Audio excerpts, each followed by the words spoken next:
dos patriarcas, que são 4 patriarcas de Israel, que é o trecho bíblico desde Gênesis capítulo 12 até o capítulo 50. Falamos já sobre Abraão, falamos sobre Isaac e agora nós estamos falando sobre Jacó. Vimos aí o pacto na última aula e nesta aula nós vamos falar sobre o preço de Jacó. Pois é, porque Jacó pagou um alto preço para alcançar a promessa. Vamos ver aí neste mapa qual a região que nós estamos estudando na Bíblia. A região que vai desde a Mesopotâmia, entre os rios Tigre e Eufrates, que você vê bem no centro da tela, essa região que vai até o mar Mediterrâneo. Então a região de Canaã, de Amon, Moabe, toda essa região dos filisteus até o Egito, é essa região que nós estamos estudando no livro de Gênesis. E hoje nós vamos estudar os capítulos 29 a 35. Vamos começar a leitura falando do Novo Testamento. O que o Novo Testamento fala a respeito de Jacó?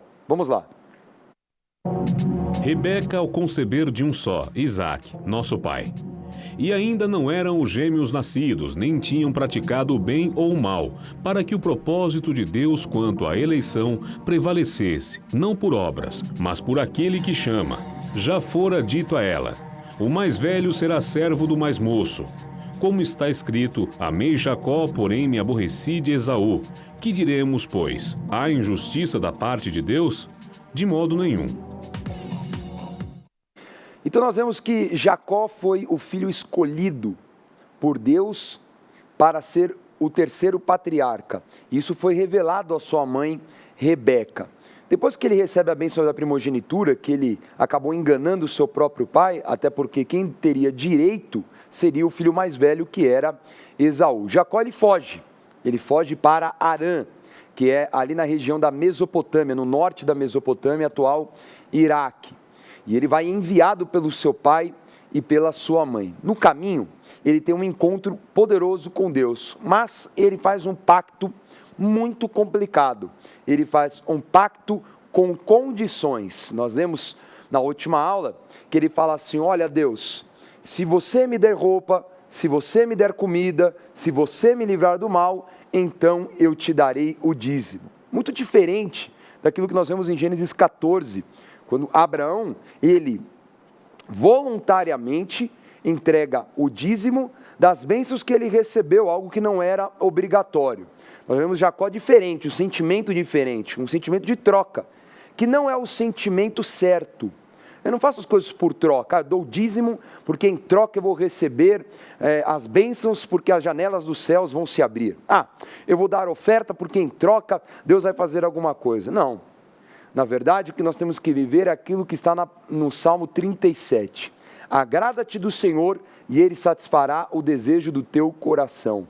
Então não é uma troca, mas é agradar ao Senhor. É dar uma oferta que representa o sentimento que você tem com Deus. Então, por exemplo, o Gideão da Conquista, que abençoa a programação da Rede Gospel. Nós vemos o quê? Que ele faz isso por amor. Ele faz isso porque ele sabe a importância da palavra de Deus ser levada. Não uma troca, não estou fazendo um voto porque em troca Deus vai me dar isso. Não, você pode fazer um voto, colocar um propósito do coração e Deus vai enxergar esse propósito e Ele vai fazer esse milagre. Mas não tenha esse sentimento, porque esse é um sentimento perigoso. E que muitas vezes, né, Bispo G, atrasa a vontade de Deus. É verdade, porque nosso Deus não é um Deus de troca, como você falou. Ele se torna galardoador, presenteador daqueles que o buscam com fé. Então, o propósito, Deus vai te galardoar, vai te presentear, né, o termo usado. Mas o que? Você tem que buscá-lo com fé, que é a forma de se aproximar de Deus, e não numa condição de troca. E nós vemos esse sofrimento de Jacó, já começando em Gênesis 29. Quando ele chega em Harã, na terra do seu tio Labão, ele vê a mulher dos seus sonhos, né? Raquel. Aí ele enxerga a Raquel e ele tem uma reação até engraçada, né? Porque falava que ele chorou, né? A emoção foi tanta de ver a moça que ele começou a chorar e falou: olha, eu vou trabalhar por você. Quando chegou para Labão, e Labão era um cara complicado. Labão era um cara... pensa num chefe... Era o lambão. Era um chefe difícil, né? Com certeza, Era um só cara pensava nele. Que sugava até o osso do ser humano. E ele chegou e falou, olha, tudo bem, você quer casar com a Raquel? Você vai ter que trabalhar 7 anos por ela. E a palavra que Jacó trabalhou como se fossem dias. Né? E quando chegou o momento de tomar a sua esposa, né, passou todo aquele tempo, né, e tal, Labão não deu Raquel, não. Labão deu a mais velha, que era Lia, que não é muita coisa boa, não, né? É meio feinha. Ela tinha olhar de peixe morto, porque ela tem os olhos baços, quer dizer, olhar de peixe morto, olho embaçado, sem brilho, sem vida. Você imagina uma moça que aos olhos humanos, aos olhos humanos para Jacó, era uma mulher feia, uma mulher que não agradava. Né? E ali, acho que Jacó estava meio embriagado, sei lá qual que é, que só no dia seguinte ele foi ver que era Lia. Quando ele acordou, olhou para o lado, meu Deus do céu, o que está acontecendo aqui? Aí viu que era Lia. Falou, mas espera aí, você me enganou, Labão. Não, enganei não. É que você tem que entender, Jacó, que aqui na minha terra o esquema é o seguinte, primeiro a mais velha. Você quer a mais nova? Então, mais 7 anos. Você quer isso? Eu imagino que Jacó deve ter ficado numa ira, né? Mas ele amava tanto Raquel que ele falou, tá bom. Então ele trabalhou pelas suas mulheres 14 anos para Labão. Ele recebeu elas com salário, né? E depois ele teve que trabalhar mais 6 anos pelos animais, pelas conquistas particulares. Pela restituição do que ele já tinha perdido, né? Do que ele tinha trabalhado até então e não tinha ganhado. Nada, Não é? Então nós vemos que Jacó, ele amava mais Raquel, só que, para não perder o costume, a mulher que mais amava era estéril. Né? Igual Sara com Abraão, igual Rebeca com Isaac, agora Raquel também era estéril. E na contrapartida, o que é interessante, que nesse capítulo 29, fala que Lia era uma mulher rejeitada, né? A verdade era, ele não amava a Lia, mas Deus deu a graça dela ser muito fértil, e ela teve 6 filhos. O interessante é que esses 4 primeiros filhos que Lia teve, eram filhos muito fortes, e filhos muito importantes, comparados aos outros filhos. Por exemplo, Rúben, nessa ordem, né? Rúben, que foi o primogênito. Vai ter muita história sobre Rúben ainda. Simeão e Levi, né, que na próxima aula você vai ouvir bastante sobre Simeão e Levi, que eles aprontaram uma terrível em Siquém. Né? E Judá. Judá, o 4º filho, que foi da onde veio Jesus, Davi, da onde vieram os reis, da onde vieram homens poderosos, a tribo mais forte, a tribo poderosa de conquista, de guerra, veio de Lia, uma mulher que foi desprezada. Na sequência, no capítulo 30, Jacó tem mais 7 filhos, com concubinas, né? 2 de cada concubina, porque Raquel fica com raiva, né? Ela falou, toma a minha concubina, a minha serva, toma ela como concubina, tem mais 2 filhos com ela. Aí Lia faz a mesma coisa, e aí Lia ainda tem mais 2 filhos, completando 6 só com Lia. E no final das contas, finalmente Raquel tem a sua esterilidade quebrada e ela tem um filho importantíssimo para a história de Israel, considerado por estudiosos como o 4º patriarca, que é José. José é o filho mais velho da relação entre Jacó e Raquel, a mulher que ele mais amava. E ele trata José diferenciadamente, nós vemos depois isso, né? Então ele era o mais velho, né, porque depois vai nascer Benjamim, mas ele é o mais novo de todos, né, que foi o último a nascer daquela geração de filhos, mais para frente só que Benjamim nasce também, né? Quer dizer José, Bispo G?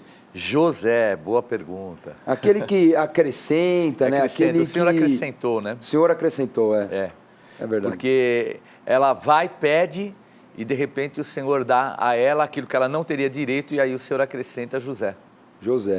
Jacó, ele faz um acordo então com Labão, depois de toda essa saga, depois de tanto filho, ele fala, olha, tenho muito filho, tem muita boca para alimentar, e olha, não dá mais para a gente ficar junto, né? Começou a ter briga, e ele viu que ele estava sendo injustiçado, então Jacó falou, tá bom, trabalha aí um pouquinho, mas vamos fazer um acordo. Só que o acordo é complicado, Bispo G, esse acordo, né?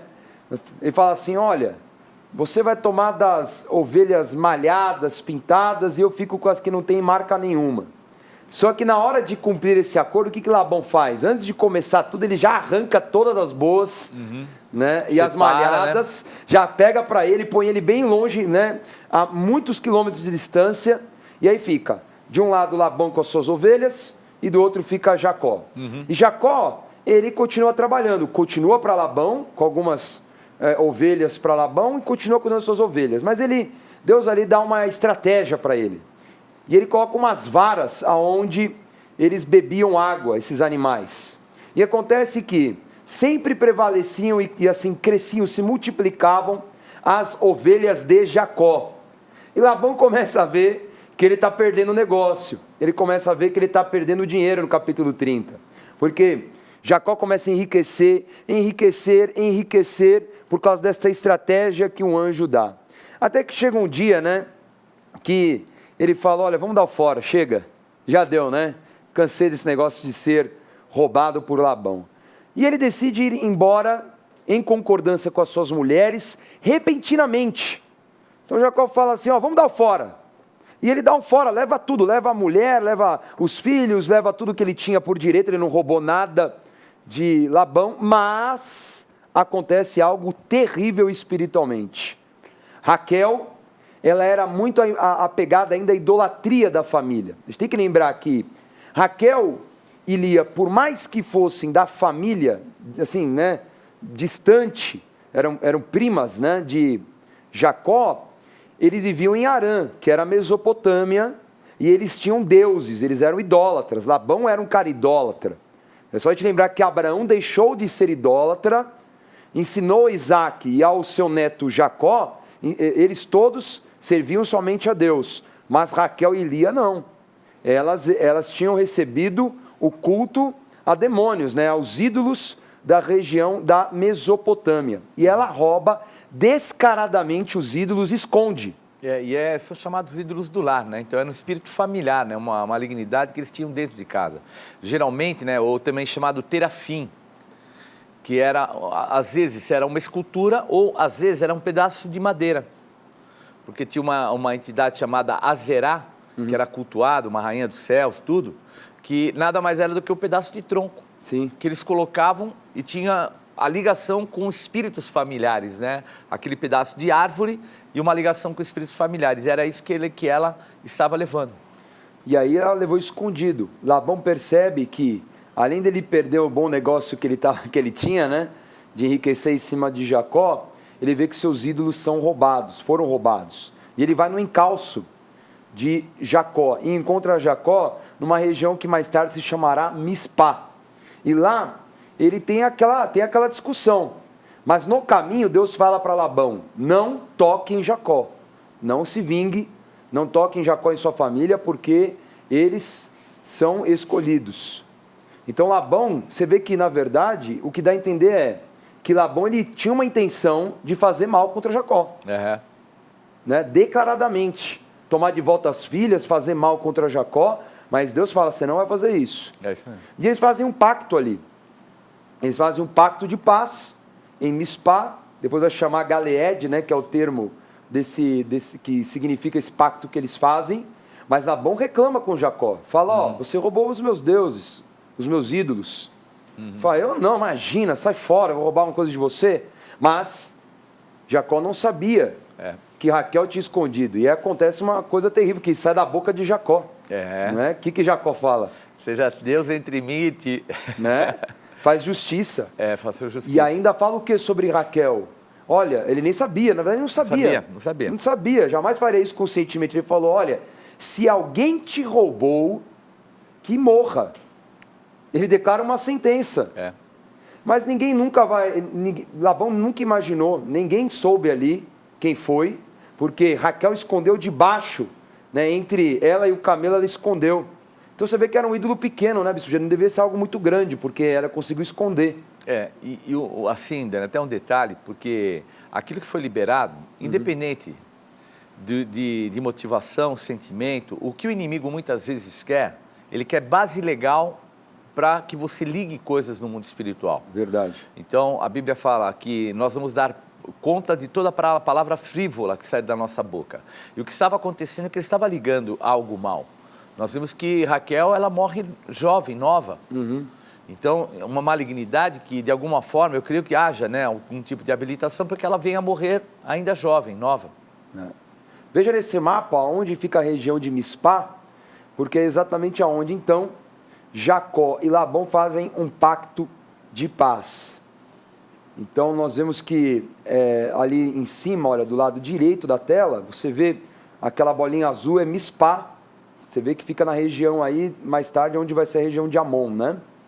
Então, ele vem lá do norte, onde é a Mesopotâmia, ele passa em Mispá, e ali eles fazem esse acordo. E no caminho, ele vai até aquela cidade ali, ó, Manaim, não é? Então, nós vemos que ele faz o pacto, depois no caminho, Jacó encontra anjos. Fala que nessa cidade que você vê mais abaixo, nós vamos pôr agora no próximo mapa, ele encontra muitos anjos e ele chama aquele lugar de acampamento de anjos. Olha lá, tá vendo em azul? Ali é Manaim, que significa isso, né? Acampamento de Deus, onde ele viu muitos anjos e ali Deus também faz um pacto novamente com ele.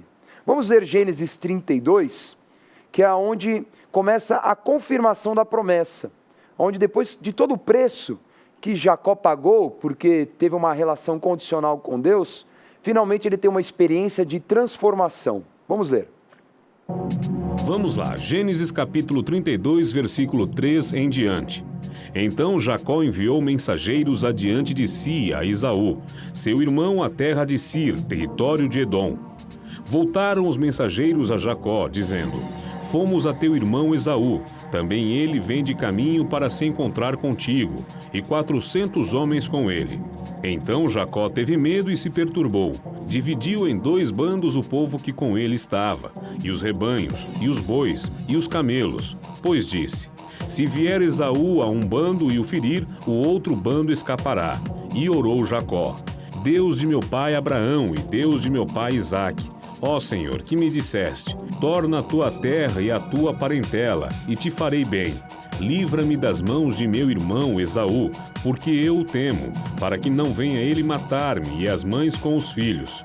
E tendo passado ali aquela noite, separou do que tinha um presente para seu irmão Esaú. Jacó aqui se prepara para um encontro e um concerto com Esaú. O interessante desse concerto que ele faz é que ele vê, e ele por medo, porque, imagine, ao seu encontro Esaú vem com 400 homens. Então ele fala: meu Deus, vai exterminar toda a família, deve ter ódio até hoje no coração. E olha que já tínhamos passado mais de 20 anos. Né? Mas o que ele faz então? Ele fala: olha, vamos dividir em 2 bandos, porque qualquer coisa ele extermina um e o outro é poupado. E no caminho, ele pratica algo que ele aprendeu com seu avô Abraão, né? Que é o quê? Entrega uma oferta. O segredo de uma oferta. Jacó então envia um presente para o quê? Para alcançar a misericórdia do seu irmão Esaú. E nesse caminho em que ele pega a sua família e ele vai em direção a Esaú, ele tem um encontro maravilhoso e que torna Jacó muito famoso. Vamos ler.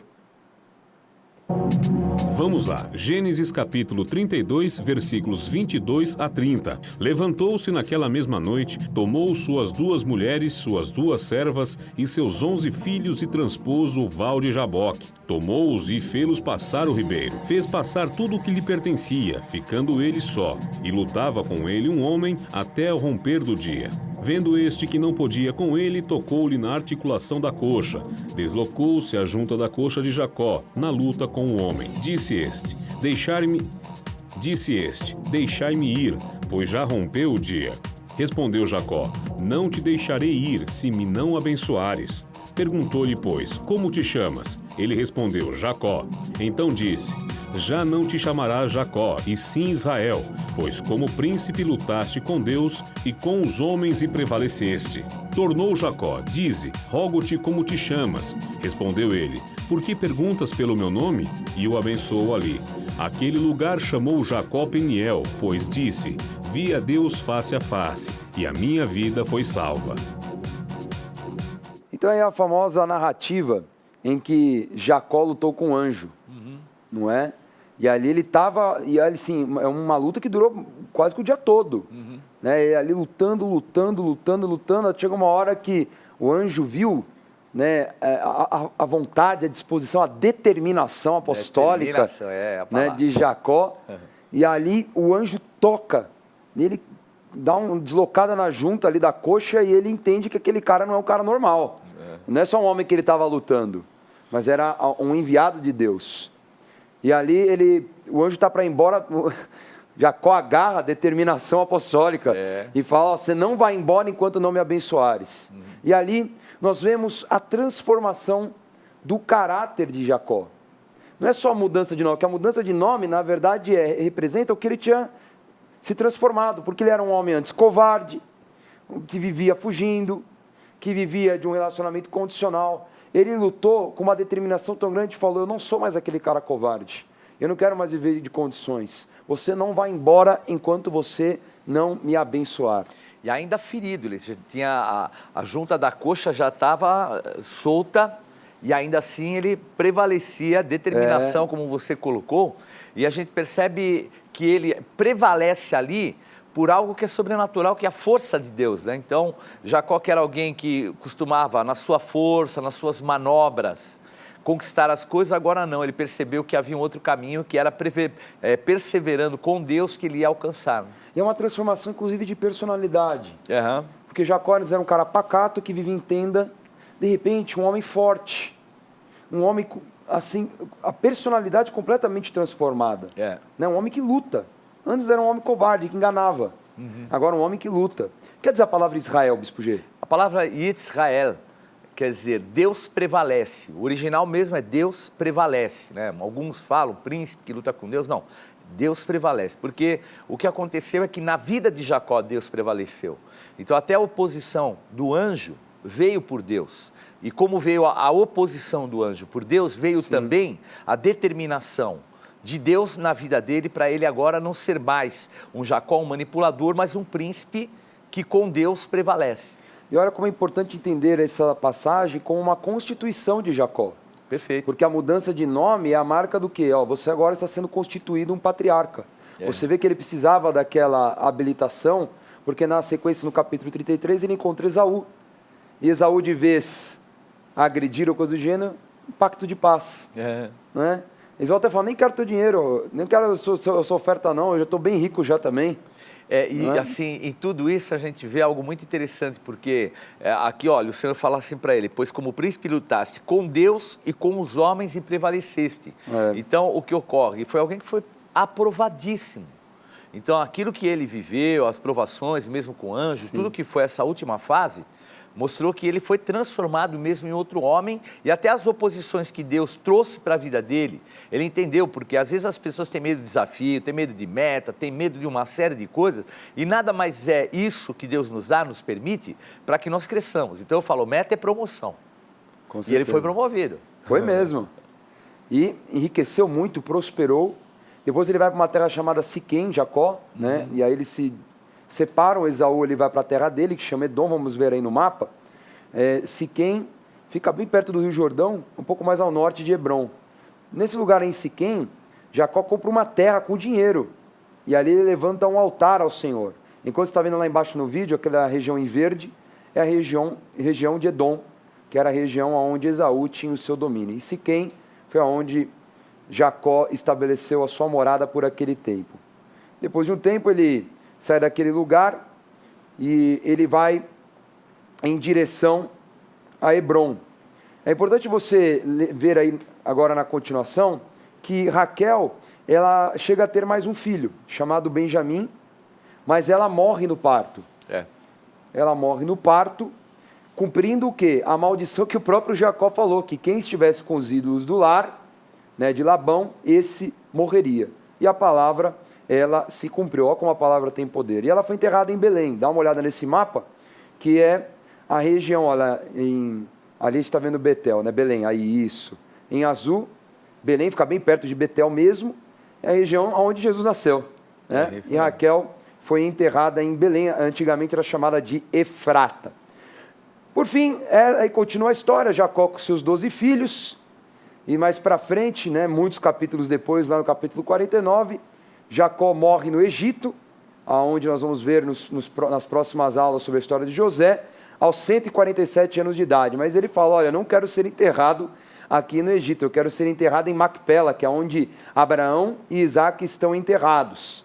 E onde fica Macpela? No Monte Hebron, Monte de Caleb. Olha onde é o Monte Hebron, né? Em azul você vê nessa tela, entre Berseba e Betel, está o Monte Hebron, onde mais para frente Jacó é levado, José também, onde eles são enterrados. Aliás, foi um dos lugares assim, que eu mais gostei de visitar. Poucas pessoas vão pelo fato de ser ali um território também ocupado, então é muito próximo ali dos palestinos e ali é uma região de conflito, né? Mas é um local tão maravilhoso. E quando eu fui, eles estavam tendo um tipo de uma festa lá, porque ali estão todos os patriarcas, né? Só falta Raquel, que foi enterrada em Belém, mas está lá Lia, está Sara, está ali também, e está ali Abraão, então estão todos, né? Isaac, o próprio Israel, né? Jacó e Rebeca. Então, um local assim muito bonito, festa alto, é um prédio bem alto, é diferente dos prédios, inclusive, que a gente costuma ver em Israel. Ele tem uma arquitetura assim diferente. Que legal. Então, essa foi a aula hoje, fechando o ciclo de Jacó, o terceiro patriarca de Israel, né? Não é mais Jacó, agora chamado de Israel. Bom, nós estamos encerrando a nossa aula, já vamos primeiro dar a dica Gospel Bay de hoje. A dica Gospel Bay é a Bíblia da Mulher de Bem com a Vida. Esta Bíblia é incrível. Além de ter todas as notas, as referências, dicionário, mapas, ela tem 52 pensamentos da Bispa Sônia, um para cada semana do ano, dividido por estações, e com cronogramas diários, um cronograma diário, de orações. Olha que Bíblia bacana, cor de rosa, o jeito que a mulherada gosta, né? É a Bíblia da Mulher de Bem com a Vida. E fique ligado que vai vir uma versão nova, hein? No Gospel Bay vai vir uma versão nova. Você pode dar de presente para tua namorada, para tua esposa, para tua filha, para tua mãe. Ou você, mulher, pode comprar. Você não pode perder, não pode deixar de ter ela na sua coleção. Gospel Bay é a loja virtual da Rede Gospel de televisão. gospelbay.com.br. Sua compra com segurança e entrega pontual. Os melhores preços com pagamento facilitado em todos os cartões. E ainda a fácil navegação pela sua loja cristã virtual você só encontra no gospelbay.com.br. Vamos revisar no programa Escola de Profetas a aula sobre o preço de Jacó. Na aula de hoje, estudamos sobre o preço pago de Jacó para cumprir a promessa, visto que ele fez um pacto condicional com Deus. Em Gênesis 29, Jacó casou-se com as duas filhas de Labão, Lia, que lhe deu 6 filhos, e Raquel, que Jacó mais amava. Em Gênesis 30, vimos que Jacó trabalhou 14 anos para Labão, pelas mulheres, e mais 6 anos pelos animais. Em Gênesis 31, Jacó voltou para a terra de seus pais, com 2 mulheres, 2 concubinas, 11 filhos, muito rebanho e riquezas. Em Gênesis 32, Jacó preparou seu encontro com Esaú. No caminho, teve uma batalha com um anjo do Senhor. É marcado em sua coxa e seu nome é trocado por Israel, definindo sua transformação. Em Gênesis 33, Jacó reencontrou Esaú em paz e cada um voltou para sua terra. Em Gênesis 35, Jacó teve mais um filho, Benjamim, mas Raquel morreu no parto. Morreu Jacó com 147 anos no Egito, mas foi enterrado em Macpela. Confira agora a agenda do programa Escola de Profetas. Não perca a oportunidade de se aperfeiçoar mais no conhecimento da Palavra de Deus e desenvolver seu ministério. Participe dos cursos do Centro de Estudos Apostólico. Para mais informações, acesse ceaapostólico.com.br ou entre em contato pelo telefone 11 3203 0641.